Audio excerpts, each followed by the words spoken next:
of Taiwan. I'm Jaime Ocon with news from here in Taiwan and around the world. Taiwan's president has laid out new national policy plans and will lead task forces to tackle 3 global challenges. Joyce Sung has the latest. A month into the role, Taiwan's new president, Lai Ching-te, has launched 3 special councils, which Lai will preside over himself, that focus on national defense, healthcare, and climate change, all to equip Taiwan to face what Lai calls global challenges. He says that climate change is humanity's biggest obstacle and has reaffirmed Taiwan's commitment to net zero emissions by 2050.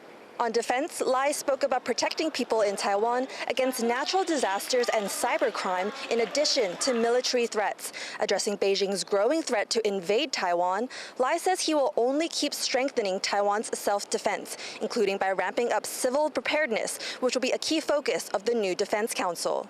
台湾人民热爱和平，与人为善，但和平必须要靠实力，也就是透过备战来达到避战，而达到和平。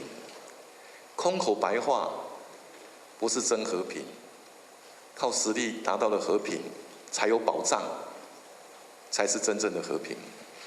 Now it's been a busy month for Lai and his vice president, Bi Kim-hsiao. Taiwan has seen Chinese military drills around the country in direct response to Lai's inauguration. And within its borders, the passing of a contested legislative bill has sparked widespread protests and prompted the cabinet to override it by forcing a revote.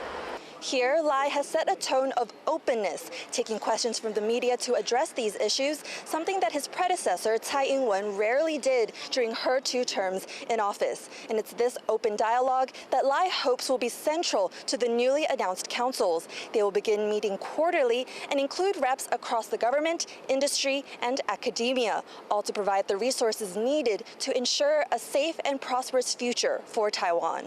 Patrick Chen and Joyce Zhen in Taipei for TaiwanPlus. Demonstrators have returned to Taiwan's legislature ahead of another vote on controversial reforms.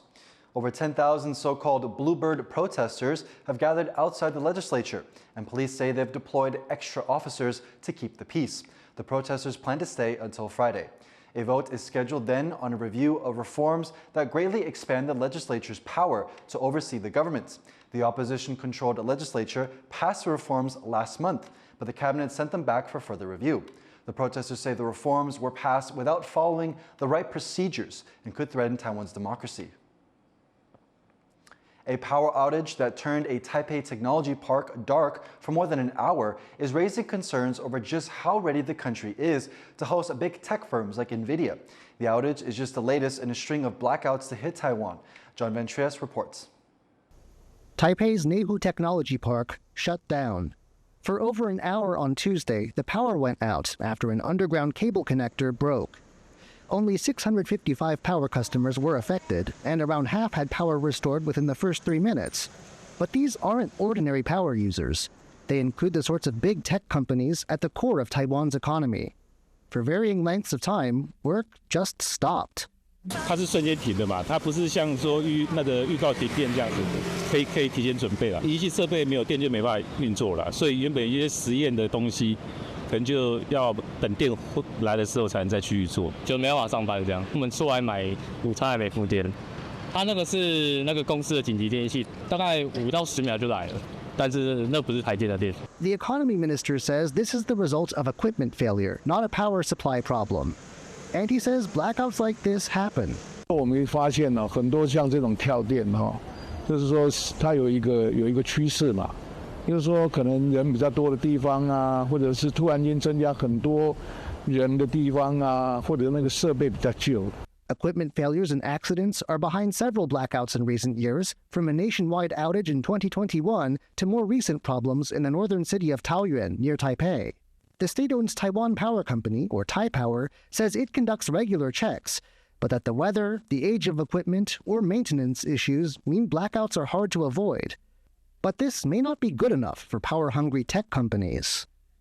Jensen Huang, CEO of NVIDIA, the world's most valuable company, wants to set up a headquarters in Taiwan.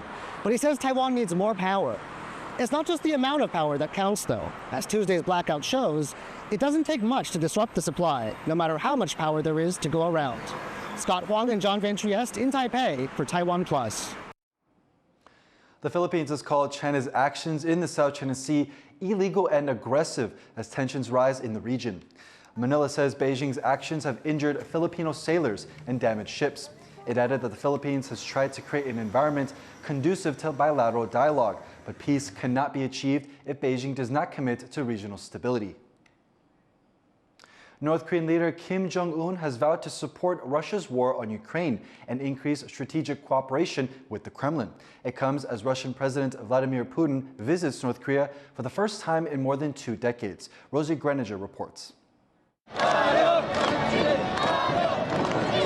Crowds of North Koreans cheer on the streets of capital Pyongyang as the country puts on a lavish show for visiting Russian President Vladimir Putin. After 2 hours of talks, North Korean leader Kim Jong-un has vowed to improve strategic cooperation with Russia and unconditionally support all of Russia's policies, including its war in Ukraine.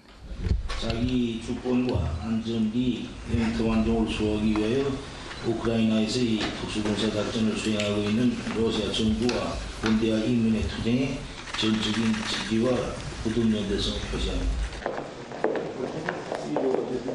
In exchange, it's believed North Korea will seek high-tech expertise for its spy satellite, ballistic missiles and nuclear submarine programs.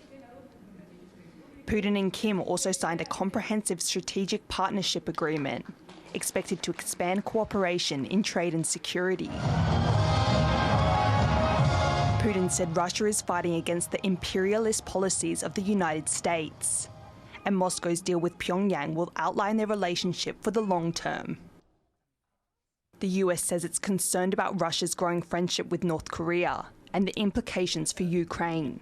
The deepening cooperation between Russia and the DPRK is something that should be of concern, especially to anyone that's interested in maintaining peace and stability on the Korean Peninsula, but also supporting the people of Ukraine as they continue to fight against Russian aggression. North Korea has been accused of supplying arms to Russia for use in Ukraine. Pyongyang and Moscow have denied this. Putin's first trip to North Korea in 24 years and the landmark meeting comes as Moscow and Pyongyang desperately seek allies as they struggle amid tough international sanctions. They have a common problem, and that is sanctions.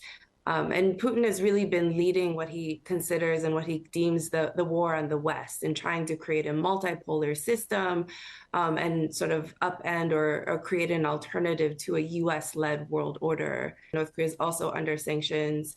And the two have offered each other, political and moral support in trying to resist sanctions. North Korea faces the toughest sanctions in the world, while Russia is facing a continued shortage of weapons due to sanctions placed on them since the 2022 invasion of Ukraine.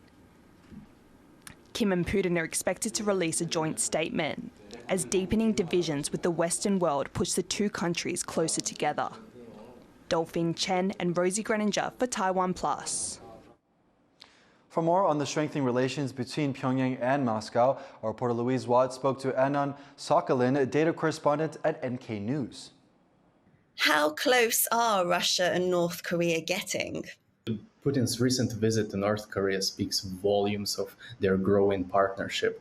This past year has been extremely interesting in terms of new developments around North Korea and Russia. We've heard lots of talks about North Korean arms, weapons, missiles, and artillery shells getting to first to Russia and then ending up in Ukraine. There's been a whole number of different delegations visiting North Korea from Russia. There's been a lot of humanitarian exchanges, and definitely we're seeing that their ties are growing and they look like they're going to develop even further. Does this mean that North Korea is moving closer to Moscow than its traditional major ally, which is Beijing? Historically, yes, maybe North Korea has been historically more allied with China, but at the same time, North Korea has developed a whole arsenal of techniques to actually balance its relationship with both states, Russia, formerly the USSR, and China, to get its own advantage. And in this particular situation, yes, we are seeing the rapprochement with Russia. We are seeing lots of reciprocal moves that signal their growing partnership. But we are also seeing that both states do not want to upset China too much. For example, Putin, before arriving in North Korea, he actually went to one of Russia's regions in the Far East, and he preferred not to go to the DPRK directly from China. And in recent weeks, he actually traveled to China and met with Xi Jinping, and he didn't go directly to North Korea. And even now, even though he's in North Korea right now, he's also said to visit Vietnam. I think Putin doesn't want to attach too much meaning to North Korea and put it on a par with China, because that would actually probably be considered a bit challenging as a challenge to China. How likely is it that Russia will help North Korea to develop its nuclear program? We are seeing that Russia, nor actually China, would want to see nuclear weapons in North Korea, and probably they would prefer to either strong arm or to softly influence North Korea into not having those. Adding another nuclear state to the nuclear club is a very dangerous risk. North Korea is a de facto nuclear state. The only way Russia can mitigate the existence of a neighbor that possesses nuclear weapons is by not aiding, at least, the development of its nuclear program. That was Anton Sokolin, an analyst at NK News, talking to Louise Watt. The Paris Olympics isn't the only major event happening in Europe this summer. In the coming weeks, many performing arts troupes from Taiwan are set to showcase their works there. Our reporter Sandy Chi has a story.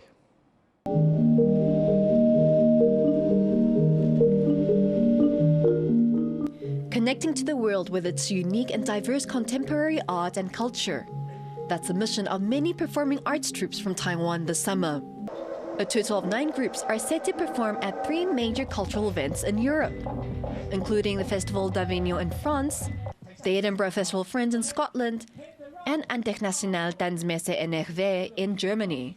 那欧洲更认识台湾，让他们知道台湾除了有高科技，还有完善的医疗之外，还有深厚的文化底蕴。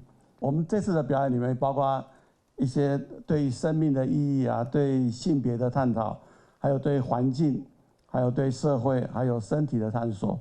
我觉得这些东西跟欧洲人士他们所关心的东西差不多。Among the events, Taiwan will be the first ever guest of honor country at the Avignon Festival. 4 groups, including Risen Island Theatre, Shinehouse Theatre, Jing Dance, and Eye-Catching Circus will take part. One troupe will also showcase their talents in Paris during the Olympics. 觉得这次在亚维农跟巴黎，其实对团队还有对所有的成员来说，其实大家都蛮期待的。Eye-Catching Circus will perform hashtag since 1994, a piece they say resonates most with women, who are trying to seek balance in contemporary society filled with expectations and a voyage of self-discovery. 这个东西确实在台湾目前比较少看到被发展，然后跟被制作的。那也希望可以透过这个作品，可以让大家看到女性马戏表演者之外，然后也可以认识更多台湾优秀的女性马戏表演者，然后透过这样子的能量，然后让它可以再慢慢的走向世界。